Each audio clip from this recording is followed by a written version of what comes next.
Merci. Alors, Laurent, on parle dans le micro parce qu'on est enregistré Oula, également. Voilà, donc, pour avoir le son, on s'efforce de parler dans le micro, même si on, ok. on est proche de vous. Donc, ravi d'animer ce premier temps fort donc, des Digital Days saison 2 et de recevoir Laurent qui a fait le déplacement aussi de Clermont. Donc, merci Laurent d'être ici avec nous. Et la thématique de ce retour d'expérience, c'est comment naviguer dans les turbulences. Donc, vous allez découvrir un peu l'histoire de Laurent et Yes à travers notre heure ensemble. Donc, moi, je suis ravi d'ouvrir ces Digital Days. Comme vous le savez, pour la plupart, moi, je suis fréquemment ici. J'anime le programme d'incubation à la Brasserie du Digital. Donc, je vois beaucoup de monde qui porte des projets avec des gens qui soit décident d'abandonner le projet avant même de le lancer, soit arrivent à le lancer, puis à le développer et à tenir longtemps. Là, quand on est arrivé tout à l'heure à la brasserie, Fred a dit à Laurent, on est des anciens, puisqu'ils sont connus à l'époque, on s'est connus ensemble dans le cadre d'un accélérateur à Clermont qui s'appelait le Bivouac. Et donc, on se dit que tout le monde n'est pas passé à la trappe, qu'il y a donc des aventures qui continuent ou qui se transforment. Et donc, c'est l'objet de notre récit aujourd'hui. Donc, Laurent, on va écouter un peu ton histoire. Je te laisse peut-être rapidement te présenter, puis ensuite Voilà. on va dérouler. Alors, écoutez, bonjour à toutes et tous. Je suis très content d'être là. Je suis très content parce que le Puy, bon déjà, ma mère était originaire du Puy. Euh, Mes premières actions de formation que j'ai fait quand j'étais étudiant, je l'ai fait au Puy, au foyer pour les jeunes travailleurs, où j'ai des souvenirs incroyables. Je partais, c'était lundi à 18h, je partais après le boulot pour venir donner des cours d'informatique, programmation structurée, je me rappelle, en basique à l'époque, hein, donc voilà, ça date un peu, mais c'était des super moments. Voilà, donc je suis très content d'être là, je suis impressionné par le lieu. Voilà, bon, en plus c'est un lieu qui a été co-créé, si je puis dire, donc c'est super. Je peux vous dire que c'est vraiment un lieu très très intéressant et assez unique. Pourtant j'en ai vu quelques-uns. Voilà. Donc bravo. Et puis effectivement, donc moi en termes de parcours, j'ai un parcours un petit peu atypique. J'ai fait un peu plein de choses comme il fallait pas les faire depuis le début. Alors j'ai démarré ma vie, j'étais basketteur professionnel pendant 3 ans au Stade Clermontois, puis un peu à la Jeanne d'Arc de Vichy. Après, comme je travaillais, j'avais un travail aménagé à la Banque de France, j'ai fabriqué des billets pendant quelques années. Puis je me suis formé, donc j'ai eu mon diplôme d'ingénieur du CNAM. Après, j'ai quitté la Banque de France alors que j'étais fonctionnaire. On m'a dit c'est pas possible de quitter la Banque de France en étant fonctionnaire. Si, voilà, il y en a 3, je crois, qui ont fait ça. Je suis parti travailler à la Commission européenne où j'ai été le premier chef de projet de ce qu'on appelait à l'époque CIMAP, le système d'information des marchés publics qui est devenu le JOCE. Donc, c'était l'un des premiers projets web de la Commission européenne à grande échelle. Et puis j'ai voyagé un peu partout en Europe. Bon, j'avais appris l'anglais sur un terrain de basket, donc j'étais pas top en anglais, hein, donc je comprenais pas toutes les questions, mais on a pu quand même avancer et déployer le JOCE, hein, aujourd'hui tout le monde l'utilise. Et puis après, j'ai fait une présentation sur Saint-Étienne où j'ai rencontré, à l'époque, il n'était pas patron, Naori de Casino, qui m'a dit ce que vous avez fait sur le web, c'est vachement intéressant, j'ai une idée géniale, est-ce que vous pouvez venir la faire avec moi? Et ça s'appelait à l'époque Cdiscount et ça s'appelle aujourd'hui, enfin ça s'appelait Semi-Course, pardon, et ça s'appelle Cdiscount aujourd'hui. Donc j'étais le premier chef de projet de Cdiscount. Aujourd'hui, c'est Frédéric Esch, d'ailleurs, qui est le patron de ça, qui était chef de projet avec moi, c'est marrant. Voilà, puis après, j'ai fait plein de trucs et puis j'ai rencontré quelqu'un qui m'a dit on voudrait développer des nouvelles technos chez Sopra Steria. Alors à l'époque, ça s'appelait que Sopra. Mais bon, le problème, c'est que c'est à Clermont. Alors moi, j'étais de Clermont, donc c'était pas trop un problème. Et j'ai créé effectivement l'agence de Sopra à Clermont, puis l'agence Auvergne, et puis le réseau un peu des agences de Sopra. Donc on était chez Sopra en 2002, on était 5500 personnes. Et quand je suis parti donc, pour créer Cities en 2016, on était 40 000. Voilà, donc on a fait plein de choses intéressantes. J'ai été responsable de projet pour les gouvernements, donc j'ai travaillé avec pas mal de ministres des Affaires étrangères dans 39 pays du monde pour installer des passeports, des cartes d'identité, tout un tas de choses. Et ça nous a donné l'idée de créer Cities, où on s'est dit on fait de l'identité gouvernementale des personnes, on pourrait faire de l'identité des objets. Donc c'est comme ça qu'on a fait YesCities, qui est une entreprise qui travaille dans les objets connectés, particulièrement sur l'identité et la sécurisation des échanges. Voilà. un peu le parcours vite fait. Voilà, donc, et puis la présentation je vais faire. Alors, je préfère discuter que présenter, hein, donc n'hésitez pas. Merci Laurent. Donc un parcours riche effectivement avec plein de différents horizons et qui t'ont amené à créer YesItIs avec différents associés. Hein. Donc c'est ce que tu vas nous expliquer voilà, avec cette première slide Voilà. en 2016. Alors, je vais aller là-bas pour appuyer. Hein, Mais j'ai ça là. T'as ça ? J'ai ça, donc ça permet de changer les slides.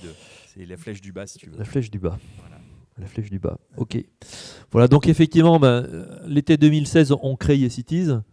Effectivement, on rentre au bivouac donc avec Emmanuel Rank. Hein. Emmanuel Rank était avec moi chez Soprasteria. Et première chose qu'on fait, vous voyez en bas, en fait, on développe une plateforme pour justement stocker les informations de ces objets connectés. En gros, si on fait un petit historique rapide de l'informatique, dans les années 80, vous aviez vu la transformation des entreprises avec la mise en place des ERP. Donc en gros, transformation interne. Ce que je faisais sur papier, je le fais sur un ordinateur. Peu de valeur ajoutée, mais on va dire de l'automatisation et des gains en productivité. Après, on avance un petit peu dans les années 90 où on voit arriver le e-commerce, hein, d'où notamment ces discounts. Où là, on fait la même chose, sauf qu'au lieu de vendre dans un magasin, on vend sur Internet. Hein, mais globalement, pas grand-chose qui change. Un petit peu les process, mais pas bien plus. Et puis après, effectivement, dans les années 2000, on commence à faire de la transformation digitale, qui est un abus de langage. Hein. Alors, on ne va pas parler d'intelligence artificielle, qui est l'une des plus grandes stupidités du moment. Mais bon, bref. Voilà, on va faire de la transformation digitale. En fait, ce n'est pas de la transformation digitale, en fait, c'est de la transformation des ressources humaines. C'est-à-dire que quand on commence à vendre sur Internet, forcément, ça a des impacts sur nos métiers. Ça a forcément des impacts sur un certain nombre de choses, sur les organisations et même sur les métiers qu'il faut créer, puisqu'il y a des nouveaux métiers qui se créent et qui continuent d'ailleurs à se créer aujourd'hui. Donc voilà un petit peu ce qui se passe. Et quand on fait ça, on se rend compte que les entreprises qui s'étaient transformées un petit peu en interne, qui commencent à se transformer avec leurs clients, elles ont besoin de se transformer fondamentalement aujourd'hui sur leur business model. Donc de créer des services. En fait, vous avez pratiquement toutes les entreprises aujourd'hui qui veulent transformer leurs produits par des services. Exemple dans la région, Michelin, qui ne vend plus des pneus mais qui vend du kilomètre. Et je peux vous en citer comme ça un certain nombre. Donc ça veut dire que quand on vend des kilomètres au lieu de vendre des pneus, on est effectivement directement dans le monde du digital. On est forcément confronté à de la captation de données, à du traitement de données grand volume, etc., etc. Et on débarque sur les solutions qu'on a aujourd'hui dans la plupart des grandes entreprises. Donc toutes les entreprises cherchent à se transformer. Donc YesItIs, alors je n'irai pas jusque-là dans la présentation, donc je le fais tout de suite. Nous, par exemple, on travaille aujourd'hui avec Stellantis sur la création de ce qu'ils appellent un DigiCargo. Donc ils ne veulent plus vendre de véhicules professionnels. Ils vont maintenant louer des véhicules professionnels avec des offres de services et notamment des inventaires automatiques pour les gens qui font de la gestion de tournée, où on a équipé de A à Z un camion Ducato pour pouvoir tracer tout ce qui se passe à l'intérieur de ce camion, le remonter par satellite et faire des inventaires automatiques, notamment avec Amazon et La Poste. Aujourd'hui, c'est le genre de choses qu'on fait. Voilà. Avec Renault, on a transformé l'intérieur du véhicule. Donc là, il y a un nouveau véhicule qui va sortir. Alors, le nom de code, c'est Easy One, mais il s'appelle Duo. À l'intérieur de ce véhicule, on a fait toute la partie électronique. Donc la partie électronique, en fait, on avait au départ un tableau de bord avec des fils, avec tout un tas de choses. On a enlevé le tableau de bord original, on a inventé un nouveau tableau de bord qui se plug. Et au lieu d'avoir des fils, en fait, on a des puces qui parlent entre elles pour envoyer des informations. Exemple, déclenchement de l'airbag. On a mis des puces dans la périphérie de la voiture et on capte en permanence avec des ondes radio la distance entre ces différentes puces pour pouvoir déclencher un airbag beaucoup plus rapidement. Alors c'est 0,04 millisecondes plus rapide, mais bon, ça marche bien. C'est plus léger, c'est plus facile à entretenir, ça coûte moins cher. Voilà. Quelques exemples de ce qu'on fait aujourd'hui avec YesItIs. Voilà. Donc en 2016, vous créez cette plateforme qui était votre premier showroom en fait du savoir-faire. Voilà. Resitue-nous un peu, c'était quoi justement le paysage de l'IoT et de ces objets connectés au moment où vous lancez? Alors, comme on était, je vous le rappelle, dans l'identité gouvernementale, on veut faire quelque chose pour lutter contre la fraude. C'est pour ça qu'on s'appelle YesItIs. En fait, l'histoire, c'est de dire, est-ce que je suis en face d'un vrai ou d'un faux objet, YesItIs ou pas, quoi. Est-ce que je suis en face d'une vraie bouteille en Chine, YesItIs une vraie ou YesItIs pas une vraie. Voilà, c'est ça l'origine du nom. Donc la plateforme, elle doit être super sécurisée, hein, et cyber sécurisée pour les échanges. On l'a redéveloppé sur la base de systèmes d'identité gouvernementale qui sont labellisés international et ICAO, donc l'aviation internationale pour les passeports, notamment les pièces d'identité. Voilà, donc on développe ça nous coûte 1,2 million d'euros. Donc on fait 2 premières levées de fonds, on gagne plusieurs concours qui nous permettent de boucler le budget. Voilà. Donc à l'époque, c'est hyper novateur. Ça existe. Ouais, alors cette plateforme, on la présente à Las Vegas d'ailleurs. Et on finit deuxième aux awards, donc on n'a pas le award, on n'est pas awardé, mais elle est très innovante. Ouais. Okay. Développée sur des technos assez innovantes, en NoName, enfin NoSQL, etc., plutôt innovantes. C'est juste pour resituer qu'à l'époque, il y avait vraiment un gros appel d'air sur ces sujets-là, et donc eCities était vraiment vu comme une start-up hyper prometteuse dans ce domaine. Voilà. Donc après, en 2017... j'ai une idée avec mon fils qui me fait un cadeau un jour et puis qui me dit papa, si tu avais eu un tourne-disque, je t'aurais acheté un disque vinyle, mais comme tu n'en as pas, je t'ai acheté un t-shirt. Je dis avec Emmanuel, et on peut pas faire un truc là. Et donc on sort en fait le premier disque vinyle connecté au monde qu'on présente au CES de Las Vegas en 2017 et on a un premier award effectivement. Voilà, donc c'est intéressant parce que ça permet de faire fonctionner la plateforme où on va stocker du contenu avec accès sécurisé. Et puis surtout, alors là, avec donc le nom, c'est Revive, pour faire revivre les vinyles à l'époque. Et on a derrière eu la chance et profité un peu de l'essor à nouveau des vinyles, parce qu'à cette époque-là, les vinyles, c'était pas franchement à la mode. Voilà.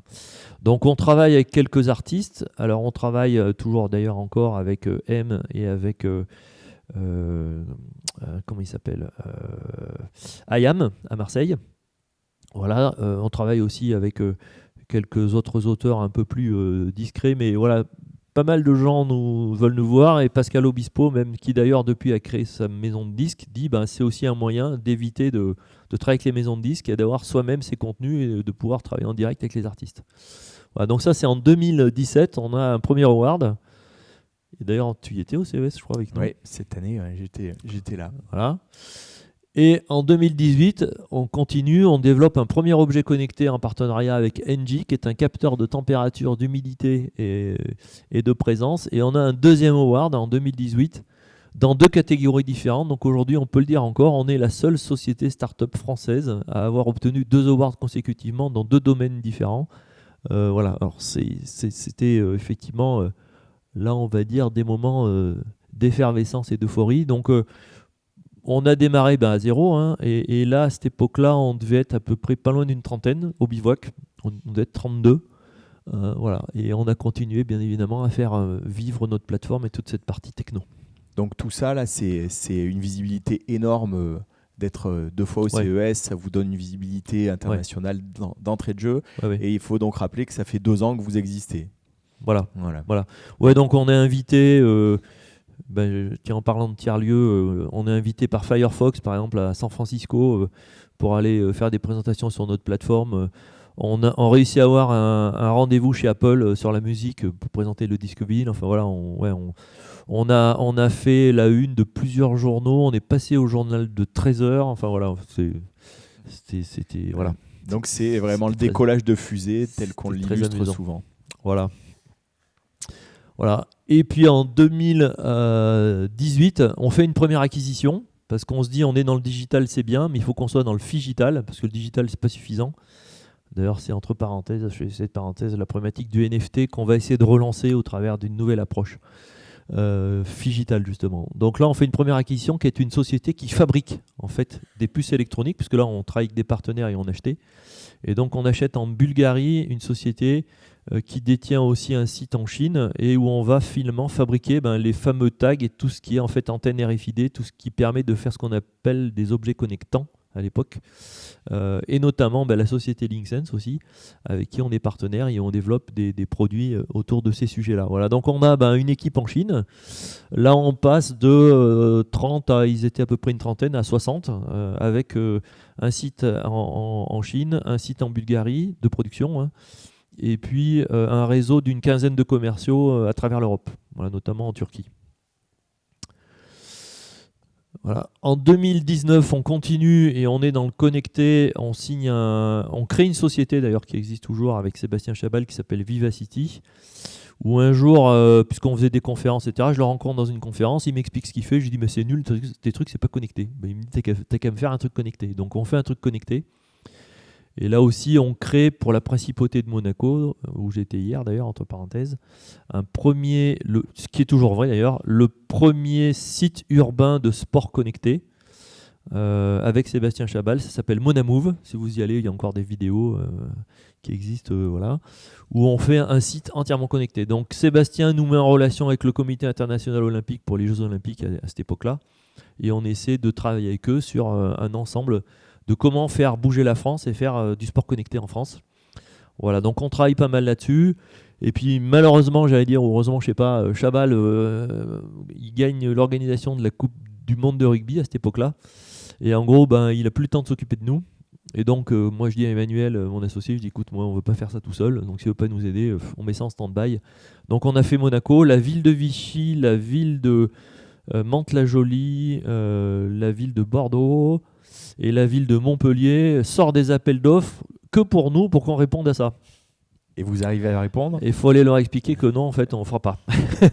Voilà. Donc là, je sais que la ville de Vichy, on va y retourner la semaine prochaine, relance encore un truc. Voilà, bon, bref. En espérant que vous répondiez. Voilà, en espérant qu'on va répondre. Voilà.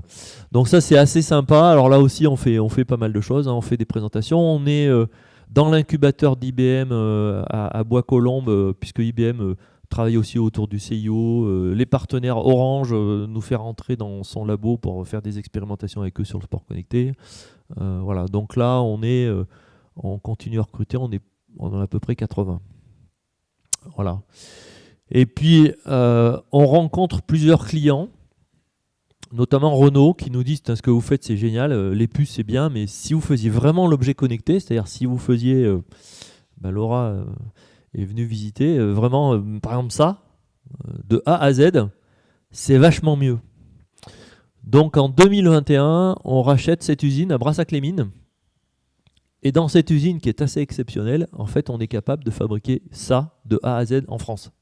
Donc on fait des cartes électroniques, on fait de l'injection plastique, on fait du câblage, on fait de l'assemblage, on fait de la découpe.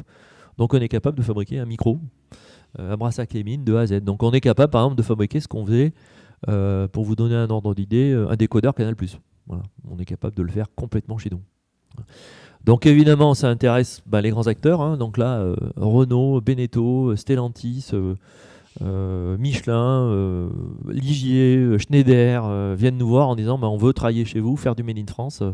Et en plus, vous avez la plateforme numérique derrière. Donc c'est un ensemble qui est juste unique en France / en Europe, parce qu'on veut faire une levée de fonds pour racheter cette usine, qu'on réussit à boucler pas complètement, parce que 2021, on est un peu dans le Covid. Mais effectivement, on voit que c'est un modèle qui plaît énormément, qui continue à plaire d'ailleurs encore aujourd'hui. Voilà, donc là on est l'usine, c'est à peu près. Tu peux expliquer en fait la spécificité versus ce qui se faisait par ailleurs. En fait, si c'est une offre unique, qu'est-ce que les gens ne trouvaient pas en gros, type Renault, qu'est-ce qu'ils ne trouvaient pas ? En fait, vous avez aujourd'hui des usines qui font tout ça. Vous en avez plein en fait. Vous en avez plein chez Valeo, vous en avez plein chez Peugeot, vous en avez plein dans ces grands groupes, sauf qu'ils travaillent pour eux. Nous, ce qu'on fait là, c'est entre guillemets pour vous. C'est-à-dire, s'il y a quelqu'un dans la salle qui dit je veux faire un objet connecté, je veux le faire fabriquer de A à Z, si vous voulez le faire aujourd'hui, et c'est la complexité des IoT, il va falloir sans doute que vous alliez faire une carte électronique en Chine, sans doute de l'injection plastique au Portugal, sans doute des pièces mécaniques en Allemagne, sans doute de l'assemblage au Maroc ou dans un CAT, et sans doute du câblage, sans doute au Maghreb. Et il va falloir que vous gériez tous ces sous-traitants pour gérer aussi toute la logistique, avec les coûts induits, les difficultés d'arriver à manager tout ça, alors que là, vous avez tout sur un seul site. Et même Renault, j'ai une petite anecdote assez amusante, quand on va leur expliquer ce qu'on fait, donc on fait 2-3 rendez-vous chez eux, hein, avec la direction de l'innovation chez Renault, pour les nouveaux véhicules électriques de la marque Mobilize. En fait, on leur explique ça. Et puis un jour, un vendredi à 13h45, il y a mon assistante qui me dit « Laurent, il y a des gens en bas, ils disent qu'ils sont de chez Renault. » Puis ah bon ? Et donc il y a 3 personnes de Renault effectivement qui débarquent un vendredi puis qui disent « Écoutez, on était dans le coin, là, on était chez Valeo, est-ce qu'on peut venir voir votre usine ?» Je dis « Ouais, si vous voulez. » Et donc, ils visitent effectivement l'usine, et je trouve que c'était l'une des plus beaux compliments qu'on ait jamais reçus. Et là, ils visitent l'usine pendant une demi-heure, ils disent c'est bon, on a compris. Ils ressortent, ils nous disent en fait, vous nous avez expliqué un truc là, vous nous avez fait rêver, mais en fait, ce que vous avez là, en fait, c'est même au-delà. Vous imaginez même pas ce que vous avez là. Parce qu'avoir un site comme ça qui est capable de faire ça en France avec ces coûts-là, parce qu'en fait, il faut savoir que on avait des coûts qui étaient très compétitifs, on a des coûts qui sont très compétitifs par rapport à l'Asie. Il dit c'est juste incroyable, c'est juste ce qu'il faut faire et c'est juste le modèle que les grands industriels ont perdu et qu'il faut remettre en place le plus rapidement possible. Voilà. Alors là, j'allais dire, on a l'usine quand on la reprend en 2021, il y a 112 personnes, donc on est à peu près 230, 240 et on fait à peu près 25 millions d'euros de chiffre d'affaires. Voilà. Donc à cette époque, cette usine-là, elle a besoin un peu d'un coup de neuf. Alors, on fait pas mal de travaux, on a investi pratiquement 3 millions d'euros. On casse beaucoup de choses, parce que c'était une usine avec son surnom c'était Germinal, donc on se dit si on veut faire venir des clients là-dedans, il faut tout casser, donc on a tout revu en fait.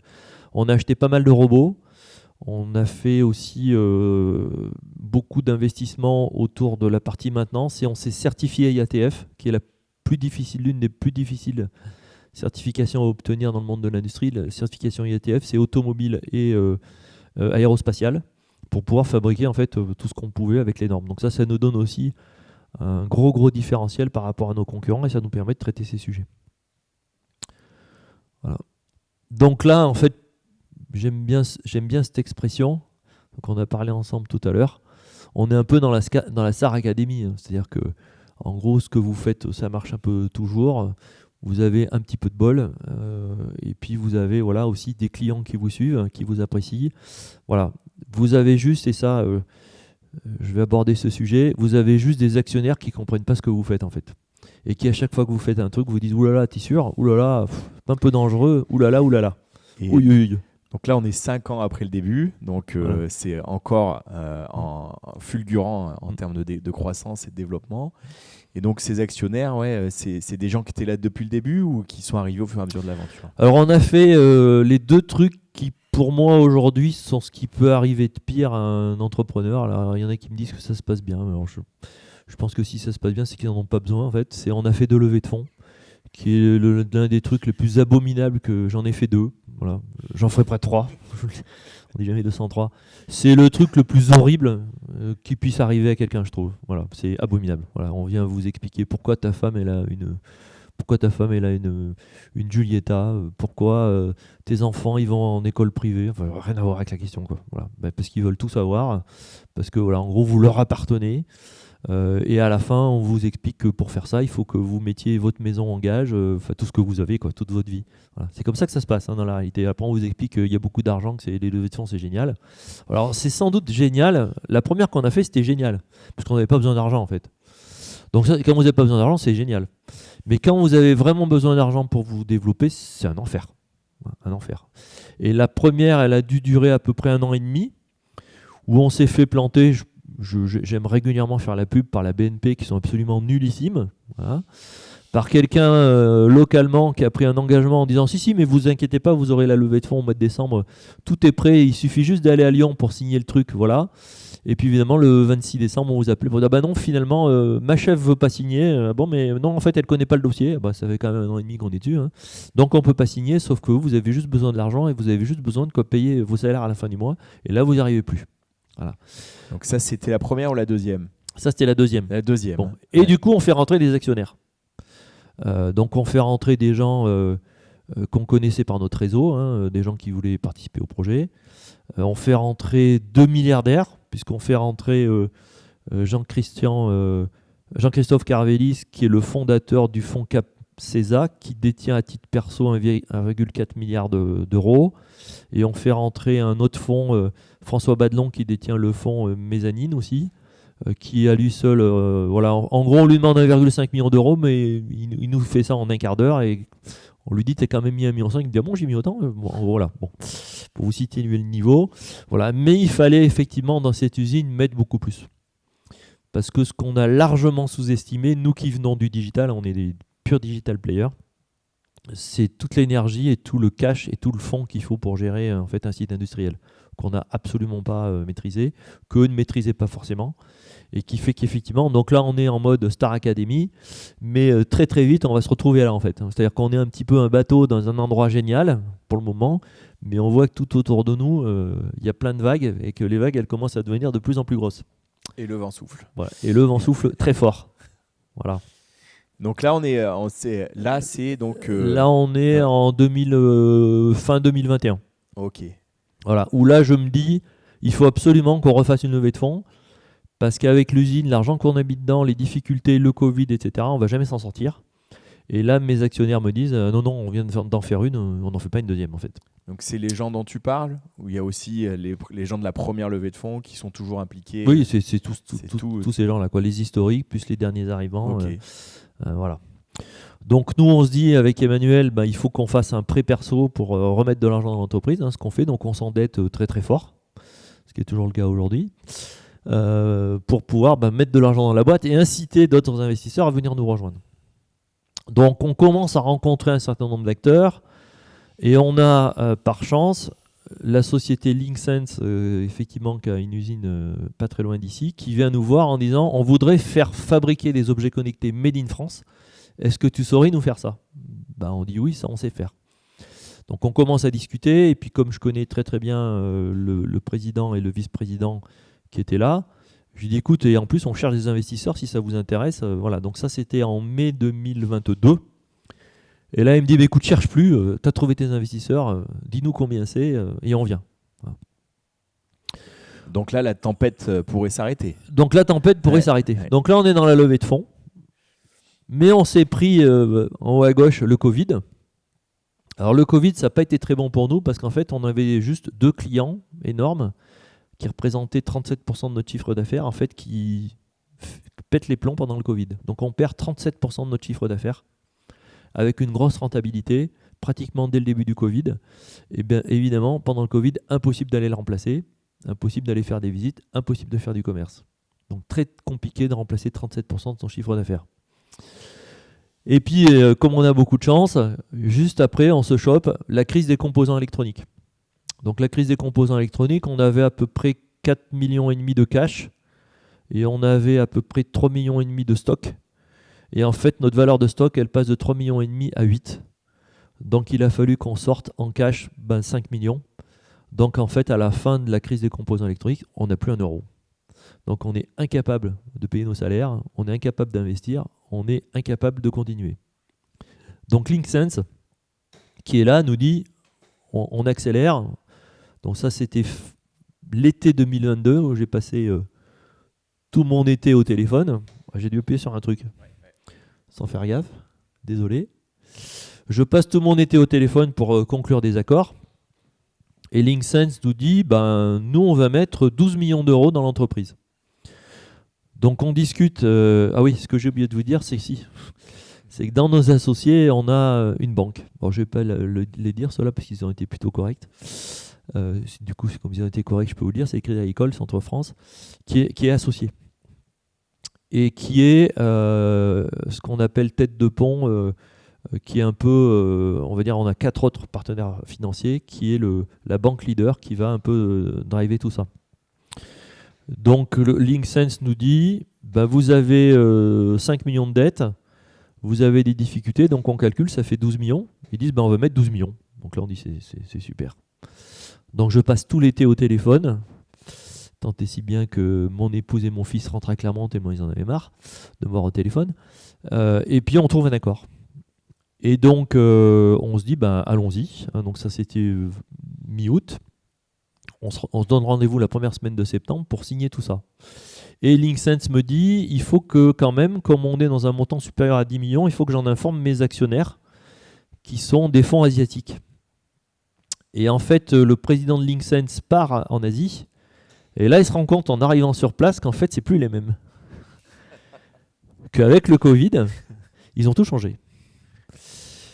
Et que du coup, celui qui connaissait bien, avec qui il avait commencé à discuter, n'était plus là. Et il commence à me dire, Laurent, attends, faut que je leur explique le projet, faut que j'y retourne. Et là, pas de chance, il ne peut plus y retourner. Parce qu'avec le Covid, on ne peut plus aller en Chine. Et donc là, on est au mois de septembre. Là, on est au mois 2022. de novembre. Au novembre 2022. Et là, il me dit, écoute, je vais essayer d'y aller. Donc, il part en Chine. Il reste pendant 2 semaines dans un hôtel avec le Covid. Et au bout de 2 semaines, il va faire la réunion avec ces gens-là qui disent, mais pourquoi vous voulez racheter une usine en France alors qu'en Chine, il y a plein d'usines? À quoi ça sert? Et là, il me rappelle, il me dit, finalement, Laurent, on ne veut pas y arriver en fait. Donc là, on s'est aussi chopé entre-temps la crise des transports, où vous devez sans doute le savoir, mais un container qui coûtait $600 avant le Covid coûtait 6 000 € à la fin. Donc tout est beaucoup plus cher. Pour vous donner un ordre d'idée, un composant qu'on achetait 30 centimes, on l'achète 30 €. C'est-à-dire qu'une carte électronique pour l'IGE sur laquelle vous aviez 2 composants que vous vendiez à peu près entre 25 et 26 €, rien qu'avec 2 composants, vous êtes à 60 €. Mais ça, c'est très intéressant d'un point de vue commercial. Ce qu'on peut faire avec ses clients en période de crise. Voilà. Et au milieu, donc, on a cette levée de fonds. Et puis pour finir, le 28 octobre, on a une partie de l'usine qui prend feu à cause de batteries qu'on fabriquait. Donc là, je dis à Emmanuel, je crois qu'il faut arrêter. Voilà. Donc, on va effectivement se retrouver dans cette situation où on a des frais bancaires, on a des frais de partout, on a des fournisseurs, et puis on a nos salaires à payer. Enfin, pas les nôtres, parce que nous, ça fait un petit moment qu'on s'en donne plus, mais en tout cas nos salariés. Et là, je dis, on n'y arrive plus. Donc Linksense me dit, écoute, on ne peut plus rien faire. Même si on a essayé par tous les moyens, on n'y arrive pas. Voilà. Donc là, c'est fin d'année 2022, ça fait déjà 1 an que vous avez perdu ce très gros, 2 gros clients. Ça fait 1 an qu'on s'amuse, ouais. Et que vous êtes voilà. Parce qu'effectivement, alors je ne sais pas où vous en êtes dans votre phase de création d'entreprise, enfin j'en connais au moins un, mais peut-être ceux qui démarrent, vous vous rendrez assez vite compte qu'en fait, chef d'entreprise au début, c'est pour s'éclater avec des copains, faire des trucs géniaux et changer le monde. En fait, la réalité, c'est pas ça, c'est que vous passez 90% à aller chercher de l'argent en fait. C'est ça le métier de chef d'entreprise, c'est aller chercher des sous pour payer les salariés, c'est pour pouvoir se diversifier, faire des investissements, etc. etc. C'est ça en fait le vrai métier d'entrepreneur, malheureusement. Et puis donc, mon avocat, qui est absolument, je peux le dire, extraordinaire et qui, je lui ai déjà dit, donc je lui ai dit en plus au tribunal, m'a sauvé la vie, je peux le dire comme ça, pas au sens figuré, au sens propre comme au sens figuré, me dit Laurent, il faut que tu ailles au tribunal, c'est plus possible, il faut que tu fasses quelque chose.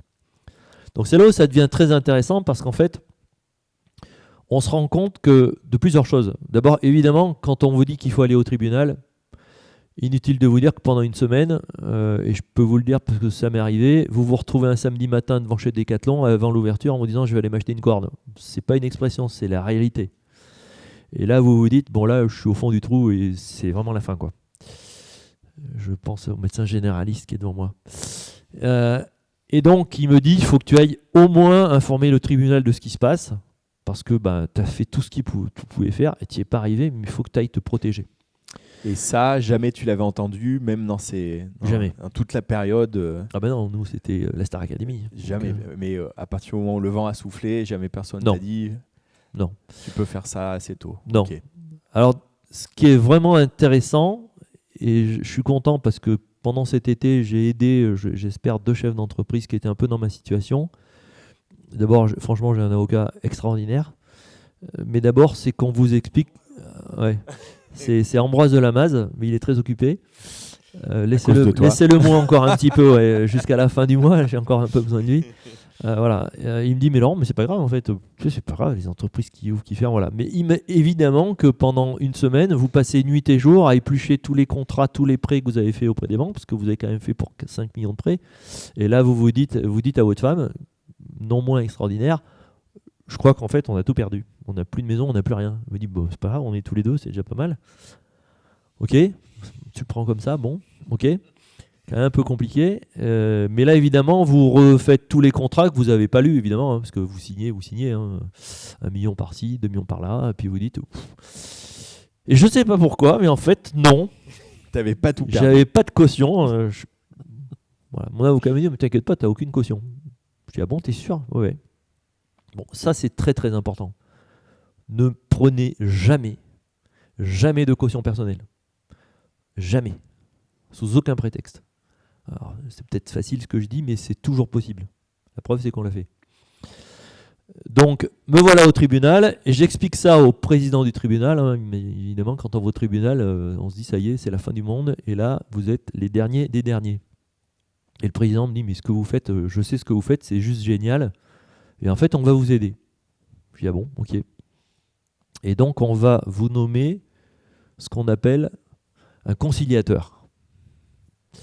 Donc, un conciliateur, comme je lui ai dit, le nôtre, il était très bien aussi, c'est Grégory Voto, puisque vous pouvez le choisir, le conciliateur.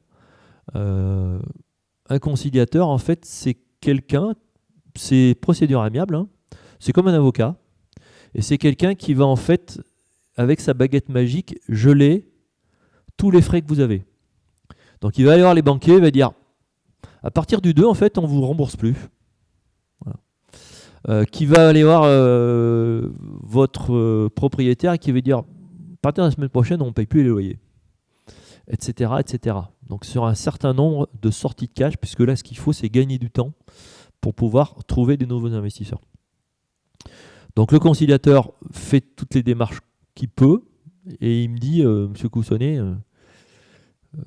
il faut que ça dure pas plus de 2 mois parce que dans 2 mois, de toute façon, vous ne serez plus là, quoi. Je dis oui, effectivement. Donc là, on active tout notre réseau.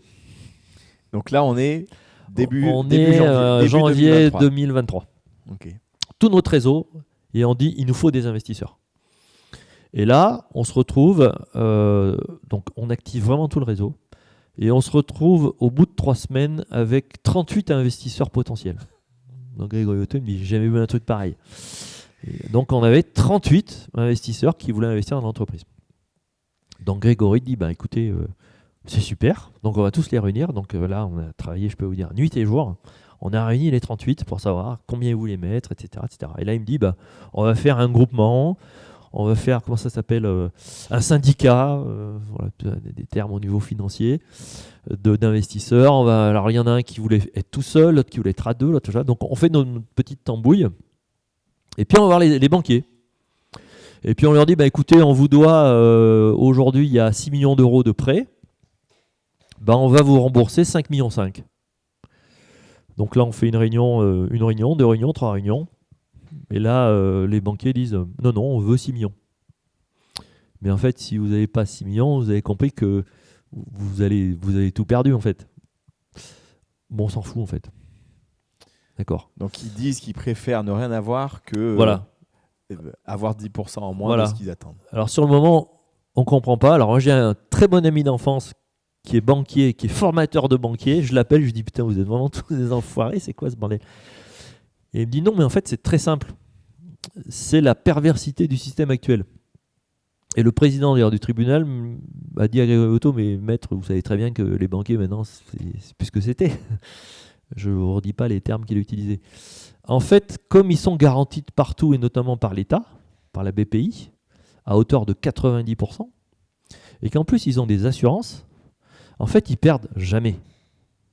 C'est-à-dire que quand à vous, ils vous disent tu as une caution personnelle, il faut que tes investisseurs, ils abandonnent leurs créances parce que nous, on abandonne, en fait, tout ça, c'est des mensonges. C'est des menteurs parce qu'ils abandonnent rien. Voilà. Donc ça, il faut le savoir. Donc en fait, aujourd'hui, au moment où je vous parle, et c'est d'ailleurs ce qui pose énormément de problèmes aux tribunaux de commerce à l'heure actuelle, c'est qu'on ne peut plus négocier avec les banquiers. Parce qu'ils sont tous garantis par l'État. Donc ils préfèrent en fait vous abandonner parce que de toute façon ils se trouvent de l'argent. Il y en a même un qui a fait un calcul en disant mais en fait si je prends le temps à monter un dossier pour expliquer à ma direction que je vais abandonner, alors comme ils étaient 500 000 euros, 100 000 euros chacun, que je fais le dossier, moi déjà je vais avoir à titre perso, je vous le dis franchement, je vais avoir une mauvaise note. Il va falloir que je prenne du temps. Alors que si je dis que la boîte a coulé et que j'ai fait mon boulot, que c'est pas de ma faute et que en fait tout le monde est content. D'accord. Voilà. C'est ça la situation actuelle. Bon. Donc évidemment les investisseurs sont verts parce qu'ils disent on va quand même mettre plusieurs millions d'euros sur la table, mais la réalité de ça, vous la comprenez bien, c'est qu'en fait plutôt qu'une boîte privée vienne mettre 5,5 millions dans YesCities, en fait c'est l'État, c'est-à-dire c'est nous tous qui en fait compensons cette dette. Donc plutôt qu'une boîte privée mette de l'argent, en fait c'est nous qui mettons de l'argent pour quelque part couler les entreprises. C'est ça la réalité. C'est ça la réalité actuelle. Voilà. Donc la conciliation se passe mal. Moi, je suis à 2 doigts de mettre une tarte au gars de la caisse d'épargne. Alors, c'est peut-être pas pire, mais en tout cas l'équivalent de la BNP. Voilà. Et donc là, cette position fait partir tous les investisseurs. Ah là, tout le monde dit on peut rien faire. Enfin, on veut pas aller mettre de l'argent à perte, c'est pas possible, quoi. Donc, quelque chose de très très très très très important. Si vous devez vous rappeler une seule chose de ce que je vais vous dire aujourd'hui, c'est ce qui est marqué en bas. Cessation de paiement. En fait, à ce moment-là, on doit presque 3 millions d'euros à nos fournisseurs. On n'arrive plus trop à payer nos salaires. On y arrive, mais c'est très compliqué. Donc quand vous êtes dans cette situation, quelqu'un de normal comme moi dit je suis en cessation de paiement. Je ne peux plus payer, donc je suis en cessation de paiement. Et là, mon avocat me dit mais non, Laurent, t'es fou, on doit 3 millions, on est en cessation de paiement. Je dis mais non. T'as reçu combien de courriers recommandés ? Aucun en fait. Ah, donc t'es pas en cessation de paiement, t'es en retard de paiement. T'as pas payé les gens, mais ils t'ont rien dit en fait. Oh ouais, mais j'ai quand même pas payé l'URSSAF. Ouais, mais t'as demandé un échelonnement, ils l'ont accepté. Donc t'es pas en cessation de paiement. Tu es en retard de paiement. Et ça change tout. Parce que quand vous êtes en retard de paiement, vous êtes vivant et vous pouvez continuer à faire plein de choses. Et donc, l'administrateur, donc Grégory Otto, qui était le conciliateur, me dit en fait, on va s'arranger avec les banques, en fait, on va vraiment leur donner 0. Par contre, ce qu'il faut, et moi j'y tenais, et voilà, c'était très important pour Emmanuel et moi, il faut qu'on paye nos fournisseurs, il faut qu'on paye nos salariés. Donc, je lui dis comment on va faire pour s'en sortir. Il me dit, puisqu'ils ne veulent pas payer et qu'ils veulent aller jusqu'au bout du modèle, en fait, on va se mettre en redressement judiciaire technique. Donc tout ça, c'est des outils en fait, ce que je suis en train de vous expliquer. C'est des outils. Est-ce que tu peux expliquer la nuance entre redressement judiciaire et redressement judiciaire technique, s'il y en a une ? Voilà. Alors redressement judiciaire, c'est quand en gros vous êtes vraiment au bout du truc. Alors il y en a qui s'en sortent. D'ailleurs, il y a la société Uniswarm qui est un partenaire, s'en est sorti. Et on était marrant, le même jour au tribunal, j'étais vraiment très content pour lui. Et on l'a aidé en plus à s'en sortir. Donc on peut sortir d'un redressement judiciaire, mais on est quand même un peu au bout du modèle. Un redressement judiciaire technique, c'est-à-dire qu'on a dit à l'administrateur, comme on a des investisseurs qui veulent venir, parce qu'il y avait quand même des investisseurs qui voulaient venir, mais pas à ce prix-là. En fait, on a dit, on va donner 0 aux banques, et en fait, les gens vont investir dans l'entreprise en donnant 0. Par contre, quand vous êtes en redressement judiciaire, l'entreprise ne vaut plus rien. Donc nous, tous nos actions, tout le monde a 0. Voilà. Donc ce qu'on a voulu faire, c'est ce redressement judiciaire, c'est le faire le plus court possible. Donc le plus court possible, c'est 1 mois et demi. Parce qu'il y a le temps des publications, journal officiel, etc., etc. Donc pendant 1 mois et demi, on s'est mis en redressement judiciaire, on est allé voir le président, on a dit voilà, on a 3 repreneurs potentiels qui sont prêts à venir à ce prix-là, qui sont prêts à mettre tant dans l'entreprise. Et donc par contre, les banques 0. Je dis oui, pas de problème, les banques elles auront 0, vous inquiétez pas.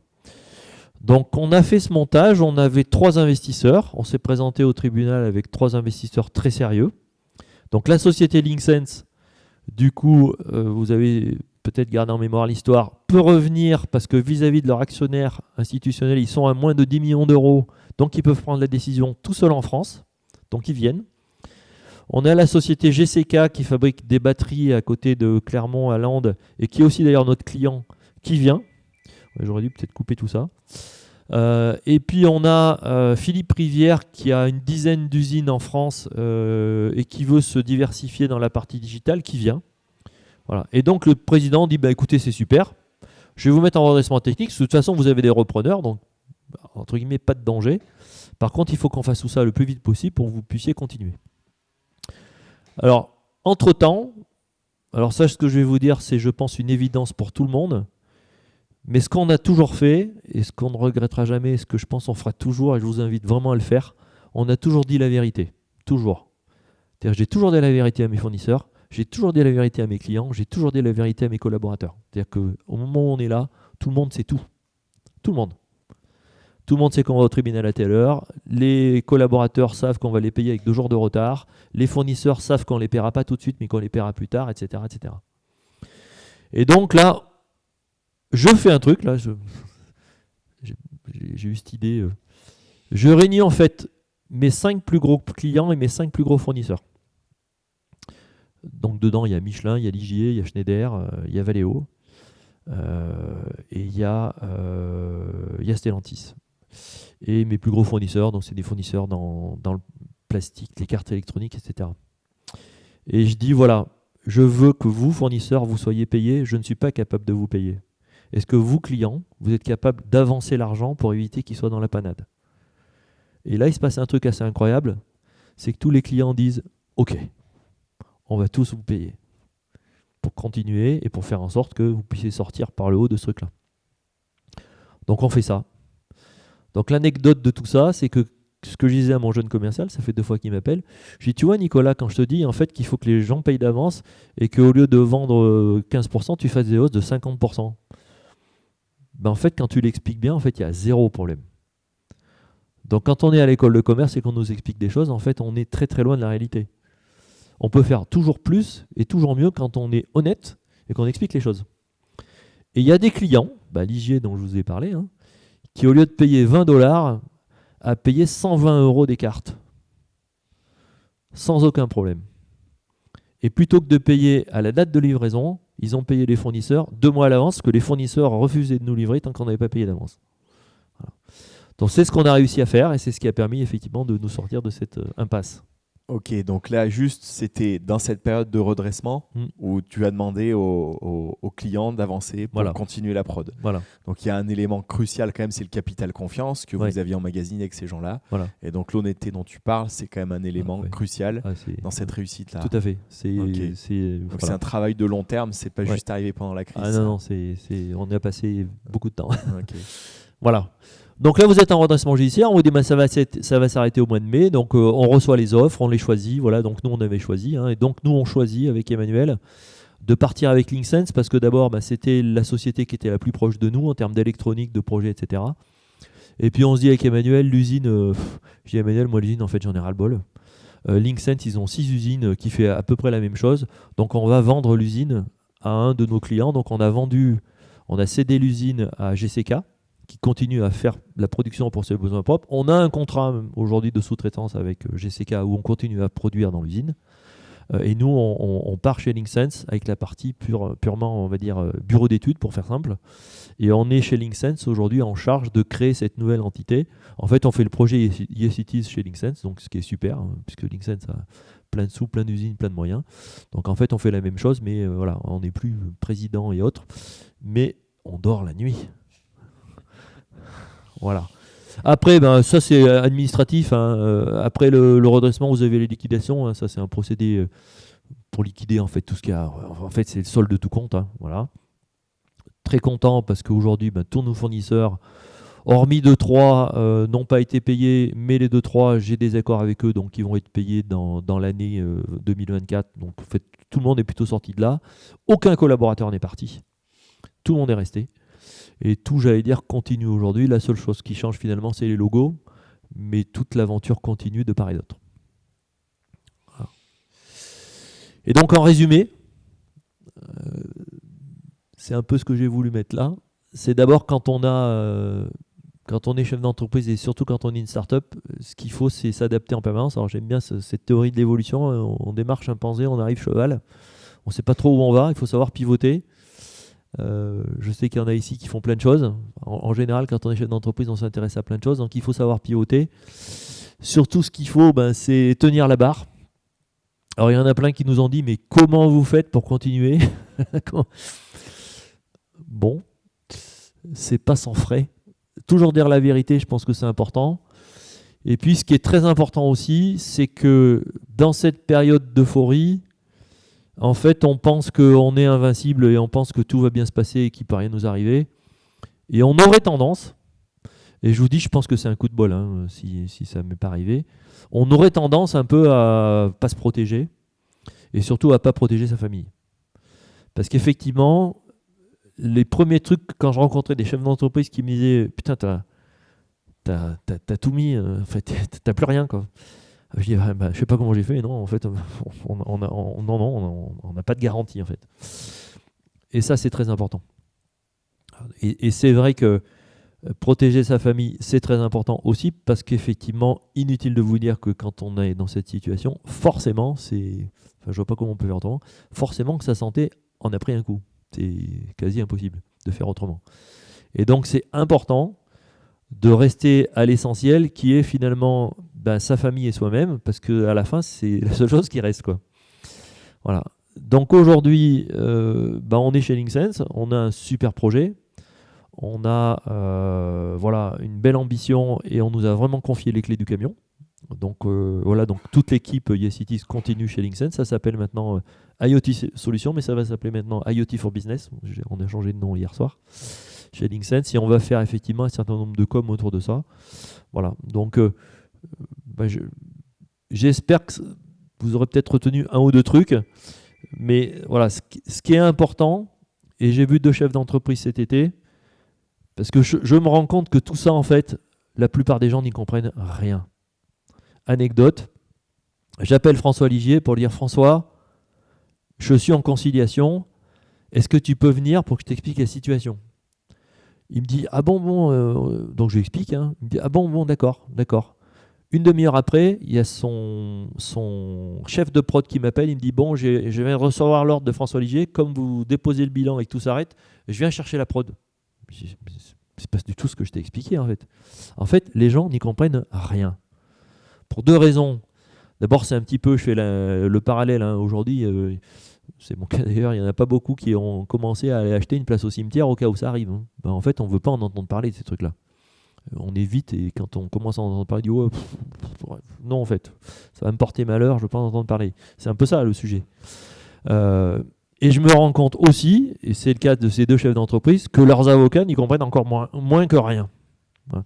Donc il y en a un qui nous vend en disant, je suis en cessation de paiement, donc je vais déposer le bilan, il faut que je vende tout, machin. Je lui ai fait le truc de la cessation de paiement, il me dit, mais c'est énorme ce que tu me dis. Il me dit, mais personne ne me l'a jamais expliqué. Je dis oui. Et j'ai appris cet été, donc il a retrouvé un investisseur, donc il était dans les serres, il a trouvé un jardinier qui vient d'investir avec lui, il me dit, mais merci Laurent, toi je ne t'aurais pas écouté, j'allais fermer la boîte alors qu'il repart sur un projet, quoi. Voilà. Donc c'est des sujets qui sont très techniques, donc j'ai surtout pas la prétention ni l'ambition de dire je vais vous donner des cours sur le redressement judiciaire, c'est pas du tout ça, pas du tout. Ce que je veux juste vous dire, c'est quand vous croyez que tout est fini, c'est pas forcément le cas, donc il faut garder le moral. Et il y a peut-être une solution. Alors des fois, il n'y en a pas, mais il y a peut-être une solution et en tout cas, il faut explorer toutes les voies.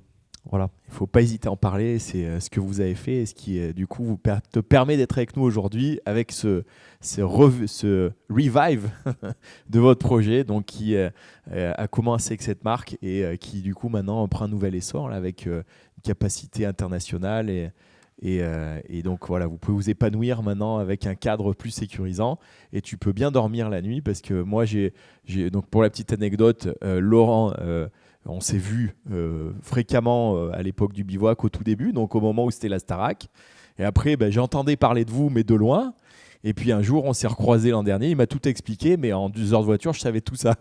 Et là, je me suis dit, putain, c'est génial, il en parle de manière très sincère et simple, et ça, c'est crucial. En fait, c'est pour ça que je trouvais que le thème était aussi très intéressant. Dans l'entrepreneuriat, ça fait un petit moment que j'y suis, on entend souvent toutes les histoires de levée de fonds, de paillettes, etc. Rarement le côté... en fait, la réalité, c'est qu'il faut gérer des emmerdes, aller chercher de l'argent, payer des salaires. Et finalement, le fun du début, il est vite oublié. Pour en discuter fréquemment, effectivement, c'est une réalité aussi. Donc, merci d'avoir parlé de ça avec autant de sincérité et de continuer à avoir cette ouverture-là. Et bravo pour avoir traversé la tempête et ramené le bateau à quai. Merci.